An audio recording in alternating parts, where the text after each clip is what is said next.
दोस्तों, कहा जाता है कि भगवान ईश्वर अल्लाह को मानने वाले लोग स्वर्ग में जाते हैं, लेकिन दोस्तों जो लोग भगवान अल्लाह ईश्वर को नहीं मानते हैं वो शैतान के शिकार हो जाते हैं।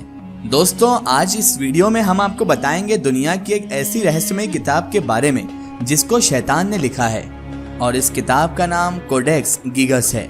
और दोस्तों, आज की इस वीडियो में हम इस किताब का एनालिसिस करेंगे और आपको बताएंगे कि इस किताब की आखिर हकीकत क्या है, ये किताब आखिर कहां से आई और इस किताब को आखिर किसने लिखा। और लोग कहते हैं कि शैतान की लिखी हुई किताब है, तो शैतान का इस किताब से आखिर क्या रिश्ता है।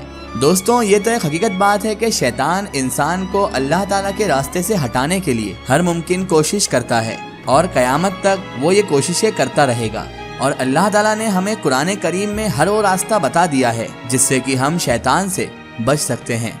तो दोस्तों, अब हम आते हैं उस किताब के ऊपर जिसे डेविल्स बाइबल या कोडेक्स गीगस भी कहा जाता है। दोस्तों, ये कोडेक्स गीगस नाम की किताब बड़ी ही अजीबोगरीब किताब है। दोस्तों, कहा जाता है कि ये शैतान की किताब है क्योंकि इस किताब का एक जो पेज है उस पर शैतान की तस्वीर भी बनी हुई है। दोस्तों, वैसे तो शैतान की इस डरावनी तस्वीर पर तो हम बाद में बात करेंगे, पहले हम इस किताब के बारे में दोस्तों बात कर लेते हैं। कोडेक्स गीगस का मतलब होता है दोस्तों बड़ी किताब। जिस तरह कुरान शरीफ को अल्लाह की किताब, बाइबल को जीसस की किताब कहते हैं, उसी तरह दोस्तों कोडेक्स गीगस नाम की इस किताब को डेविल्स बाइबल यानी शैतान की किताब कहते हैं। दोस्तों, ये जो किताब है ये 36 इंच यानी लगभग 3 फुट लंबी और 20 इंच चौड़ी और तकरीबन 9 इंच मोटी भी है। और दोस्तों, इसके अलावा ये किताब मध्यकालीन युग की आज तक की बनाई गई सबसे बड़ी किताब है। और दोस्तों, इस किताब का वजन भी हैरान कर देने वाला है। ये किताब तकरीबन 75 किलोग्राम की किताब है। और दोस्तों, ये जो किताब है वो इतनी बड़ी और इतनी भारी इसीलिए है क्योंकि दोस्तों इसको बनाने में 160 गधों की खाल का इस्तेमाल भी किया गया है। रिसर्च करने वालों का कहना है कि ये कोडेक्स गीगस नामी किताब बड़ी ही भयानक और डरावनी किताब है और इसी के साथ साथ ये एक रहस्यों से भरी किताब भी है।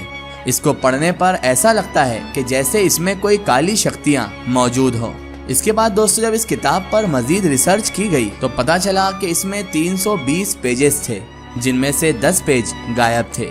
ये 10 पन्ने कहाँ चले गए, किसने इन 10 पन्नों को इस किताब से हटाया और आखिर क्यों हटाया, ऐसा क्या रहस्य था इन 10 पन्नों में कि इन 10 पन्नों को इस किताब से ही गायब करना पड़ा। खोजकर्ताओं का यानी रिसर्च करने वालों का कहना है कि इस किताब में ईसाइयों की बाइबल पूरी के पूरी लिखी हुई है और इसके अलावा इसमें अजीबोगरीब जादुई मंत्र और भूतिया चिन्ह और निशान बने हुए भी हैं और इसमें कई छोटी छोटी अजीबोगरीब शिल्पकारियां भी दी गई हैं। इसकी लिखावट भी अलग अलग रूपों में की गई है और इसकी लिखावट में रेड, ब्लू और गोल्ड कलर भी शामिल है। दोस्तों, ये तो आम बात है कि मध्यकालीन युग में ऐसी जादू की किताब लिखी जाती थी जिसमें जादू वगैरह के मंत्र वगैरह भी लिखे हुए होते थे। मगर दोस्तों, अब सवाल ये उठता है कि ये किताब इतनी खास क्यों है और इसी किताब की इतनी ज्यादा चर्चा आखिर क्यों होती है। इसके पीछे भी दोस्तों एक बहुत लंबी कहानी है। दोस्तों, कहा जाता है कि 13वीं सदी में चेक रिपब्लिक में हरमन नाम का एक शख्स था जिसने अपने राज्य के खिलाफ कोई जुर्म, कोई गुनाह कर डाला था, जिसकी वजह से चेक रिपब्लिक के राजा और वहाँ के लोगों ने राजा से शिकायत करके राजा से उसे दीवार में चुनवा देने की मौत की सजा सुनवाई।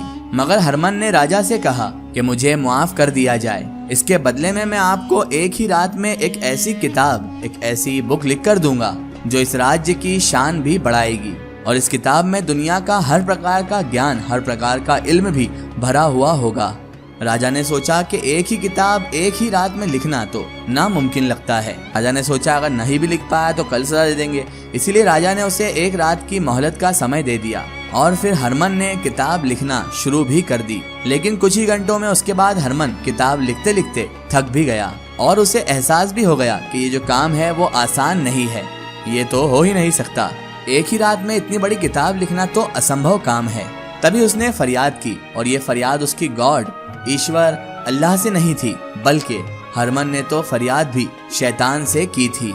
हरमन ने उससे फरियाद करके शैतान से फिर डील भी कर ली कि अगर शैतान उसकी इस किताब में लिखने में मदद करेगा तो हरमन अपनी आत्मा शैतान को बेच देगा और जिंदगी भर वो शैतान की ही पूजा करेगा। दोस्तों यहाँ पर हम आपको क्लियर करते चलें कि शैतान को आत्मा बेचने का मतलब मर जाना नहीं होता है, बल्कि जिंदगी भर शैतान के कहने पर चलना होता है और शैतान के एजेंडे को, उसकी खुराफातों को आम लोगों तक पहुँचाना होता है। शैतान ने भी हरमन की बात मान ली और एक ही रात में हरमन ने शैतान की मदद से दोस्तों ये किताब लिख डाली। उसके बाद दोस्तों जब वैज्ञानिकों के सामने, साइंटिस्टों के सामने ये कहानी पेश की गई तो उन लोगों को रत्ती बराबर भी इस कहानी पर विश्वास ही नहीं हुआ। मगर जब वैज्ञानिकों ने इस शैतानी किताब पर गहरा अध्ययन करना शुरू किया तो वैज्ञानिकों के सामने ये किताब एक एक रहस्यमयी पन्ने खोलती चली गई।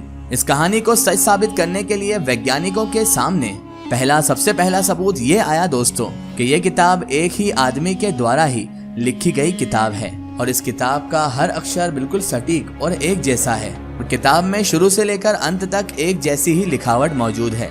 इस खोज से दोस्तों वैज्ञानिकों में हंगामा मच गया। वैज्ञानिकों ने दावा किया कि 13वीं सदी की तकरीबों के हिसाब से इस किताब को लिखने में तकरीबन 30 साल का वक्त लगा होगा और इतने सालों तक कोई भी इंसान एक जैसी लिखावट में, एक जैसी हैंड राइटिंग में नहीं लिख सकता। ऐसा करना असंभव है। वैज्ञानिकों ने बताया कि अगर कोई इंसान बगैर सोए इस किताब को लगातार भी लिखता रहे तब भी उस इंसान को इसे लिखने में 20 साल का समय तो लग ही जाएगा। जबकि इस किताब में दोस्तों लिखावट के अलावा कई पेंटिंग्स, शिल्पकारी और अजीबोगरीब तस्वीरें भी बनाई गई थी और ये सारी बातें वैज्ञानिकों को इस बात को मानने के लिए मजबूर करती है कि ये किताब यकीनन कोई चमत्कारी किताब ही है। और दोस्तों इसके अलावा ये बहुत ही कम वक्त में लिखी गई है। हरमन ने शैतान का शुक्रिया अदा करने के लिए ही इस किताब के पूरे एक पेज पर शैतान की एक बड़ी ही भयानक तस्वीर भी बनाई है जो आपकी स्क्रीन पर आपको दिखाई दे रही होगी। इस तस्वीर में दोस्तों एक इंसानी शरीर पर एक बड़ा सा हरे रंग का सर बना हुआ है जिसमें डरावनी आंखें हैं और मुंह से निकलती हुई 2 जीभ भी मौजूद हैं जो ये बताती हैं कि ये शैतान धोखेबाज और चालबाज भी है और कभी भी अपने मकसद के लिए ये पलट भी सकता है। हाथों और पैरों में बड़े बड़े नाखून वाली सिर्फ 4 ही उंगलियां हैं जो खून में सनी पड़ी हैं। इस शैतान के प्राइवेट पार्ट पर लॉयन क्लॉथ है जो सिर्फ शाही शैतान ही पहना करते थे। ये कपड़ा ये बताता है कि जिसकी तस्वीर बनी है ये बहुत ही बड़ा एक शैतान था। और दोस्तों इस तस्वीर में शैतान को इस तरह बनाया गया है जैसे ये शैतान शिकार करने के लिए तैयार हो या फिर शिकार कर चुका हो। और दोस्तों इसी शैतान की तस्वीर के कारण ही इस किताब को डेविल्स बाइबल यानी शैतान की किताब कहा जाता है। 30 इयर्स वॉर के अंत में 1648 में स्वीडिश आर्मी ने चेक रिपब्लिक को जब लूटा था तो ये किताब भी उन लोगों के साथ ही चली गई और 1649 से 2007 तक ये किताब स्वीडन की रॉयल लाइब्रेरी में संरक्षण के साथ रखी गई।